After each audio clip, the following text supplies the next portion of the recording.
Namaste, I am Jivyan Swarnama, Assistant Professor in Jayoti Vidyapeeth Women's University. Today we will discuss about a topic from estimation and costing, which is depreciation. In the previous session, we were discussed about the depreciation and obsolescence also. So, in this session, we will discuss the difference between the depreciation and the obsolescence. So, depreciation हमने क्या पढ़ा था पिछले sessions में कि वो loss वो loss value में जो कि किस वजह से होता है फिजिकल जो भी वियर टियर डिके जैसी चीजें होती हैं फिजिकली जो भी प्रॉपर्टी में चेंजेस होता है मतलब कुछ भी लॉस होता है जैसे कि वियर हो गया टियर हो गया डिके हो गया उसकी वजह से जो भी प्रॉपर्टी में चेंजेस आते हैं तो उस प्रॉपर्टी में चेंजेस की वजह से फिजिकली जो चेंजेस आते हैं उसकी वजह से जो भी लॉस होगा वैल्यू में ओरिजिनल वैल्यू में जो भी लॉस होगा उसको हम क्या काउंट करेंगे डेप्रिसिएशन काउंट करते हैं और ऑप्शनल्स में हम क्या कहते हैं सिर्फ और सिर्फ उस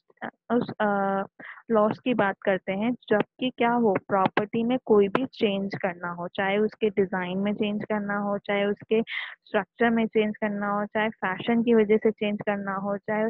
यूटिलिटी की वजह से चेंज करना पड़े चाहे डिमांड की वजह से चेंज करना पड़े तो ये इन सब की वजह से जो भी चेंज करने की वजह से जो भी वैल्यू लगी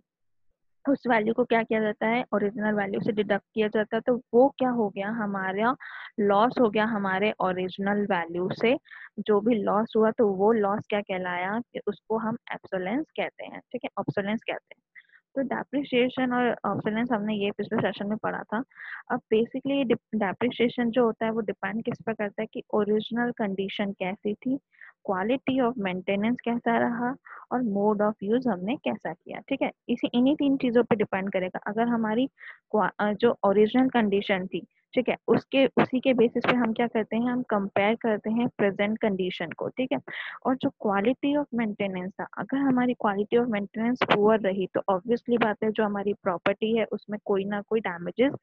होंगे ठीक है तो वो डैमेजेस हमारे वो डैमेजेस हमारे जो ओरिजिनल वैल्यू है उसमें क्या करेंगे चेंजेस करेंगे जो ओरिजिनल वैल्यू में चेंजेस हो गए वो क्या कहलाएगा डेप्रिसिएशन कहलाएगा तो ये एक फैक्टर हो गया जिसपे क्या करता है डेप्रिसिएशन डिपेंड करता है और मोड ऑफ यूज भी इसी तरह का सॉरी मोड ऑफ यूज भी इसी तरह का क्या है एक फैक्टर है जिसकी वजह से क्या होता है डेप्रिसिएशन इफेक्ट होता है डेप्रिसिएशन वैल्यू इफेक्टिव होती है ठीक इफेक्ट होता है ठीक है ऑब्सोलेंस क्या करता है ऑब्सोलेंस का इन तीनों चीजों से कोई रिलेशन नहीं होता जो मेंटेनेंस ऑफ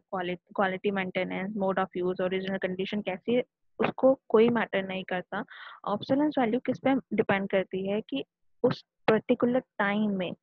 क्या ग्रोइंग नीड्स थी क्या प्रेजेंट नीड्स थी क्या आर्ट में कुछ नया चेंजेस आया क्या फैशन चेंज हुआ क्या पर्टिकुलर जो बिल्डिंग है उसकी यूटिलिटी चेंज हो गई क्या डिमांड डिमांड जो थी वो चेंज हुई है क्या तो ये क्या करती है इन चीजों पे डिपेंड करती है इन्हीं चीजों की वजह से क्या होता है ऑब्सोलेंस वैल्यू लगती है ठीक है नेक्स्ट डेप्रिसिएशन जो होता है वो वेरिएबल प्रॉपर्टी है ठीक है वेरिएबल क्यों बोला किस पे क्या क्या किस पे डिपेंड करती है ये वेरिएबल ठीक जो एज ऑफ प्रॉपर्टी है उस पे डिपेंड करती है ठीक है मतलब जो डेप्रिसिएशन है अगर उसकी जो बिल्डिंग है उसकी अगर एज ज्यादा होगी तो ऑब्वियसली बात है उसमें वियर टियर या जो भी डैमेज होने वाले हैं वो होने के चांसेस बहुत ज्यादा होते हैं वहीं अगर हमारी बिल्डिंग न्यू है तो उसमें ये चांसेस कम होते हैं तो उन्हीं पे ये क्या करती है डिपेंड करती है हमारी डेप्रिसिएशन की वैल्यू ठीक है जो हमारी ऑब्सोलेंस की वैल्यू है वो बिल्कुल भी बिल्डिंग पे की एज पे डिपेंड नहीं करती अगर कोई बिल्डिंग नई बनी है तो ये उस पर भी क्या कर सकती है लग सकती है ये वाली वैल्यू क्योंकि उसमें भी क्या हो सकते हैं समटाइम्स हमको कुछ ना कुछ चेंजेस करने पड़ सकते हैं सो ये बेसिकली कोई भी एज पे डिपेंड नहीं करती जो डेप्रिसिएशन है वो क्या होता है उसको फाइंड आउट करने के कुछ मेथड होते हैं जबकि ऑब्सोलेंस वैल्यू को फाइंड आउट करने के कोई भी मेथड नहीं होते हैं ठीक है क्योंकि ये एट प्रेजेंट की ऑब्सोलेंस जो होता है वो एट प्रेजेंट क्या होगा क्या कंडीशन है, क्या उसकी ग्रोइंग है, क्या नीड है, क्या डिमांड है, ये सब उसी एट प्रेजेंट पे जो भी इनमें से होगा, उस डिमांड होगी या यूटिलिटी होगी या फैशन होगा, जो उसकी बेसिस पे क्या करती है, ये चेंज होती है, उसके बेसिस पे ये अप्लाई होती है। ठीक है, डेप्रिसिएशन को डिटरमाइन करने के लिए जैसे कि हमने कहा कि कुछ मेथड होते हैं। सबसे पहले क्या होता है, स्ट्रेट लाइन मेथड होता है। स्ट्रेट लाइन मेथड से हम एनुअल डेप्रिसिएशन काउंट कर सकते हैं, original cost minus scrap value upon life in years से। ठीक है, नेक्स्ट मेथड होता है कांस्टेंट परसेंटेज मेथड, और इसे क्या कहते हैं, डिक्लाइनिंग बैलेंस मेथड भी कहते हैं। इसकी मदद से हम क्या करते हैं, लाइफ ऑफ प्रॉपर्टी हम लोग, वैल्यू ऑफ प्रॉपर्टी हम लोग फाइंड आउट कर सकते हैं। ठीक है, किसी भी एन ईयर्स में, तो उसको फाइंड आउट करने का फॉर्मूला क्या होता है, सी इंटू वन माइनस पी की पावर होल पावर एन। ठीक है, इसी की मदद से हम अल्टीमेटली स्क्रैप वैल्यू भी पता कर सकते हैं जो भी उस प्रॉपर्टी की है, वो S C equal to C one minus P N, इसी को हम क्या कहेंगे, एस सी से डिनोट किया है। ठीक है, सिंकिंग फंड की मदद से भी हम क्या कर सकते हैं, हमारी जो वैल्यू है, वो डेप्रिसिएशन वैल्यू है, उसको फाइंड आउट कर सकते हैं। ठीक है, नेक्स्ट हमारे पास आती है रिटेलेबल वैल्यू। तो रिटेलेबल वैल्यू कौन सी होती है, कि जब भी हमारा जो भी अमाउंट एक प्रॉपर्टी पे है, वो अमाउंट किसके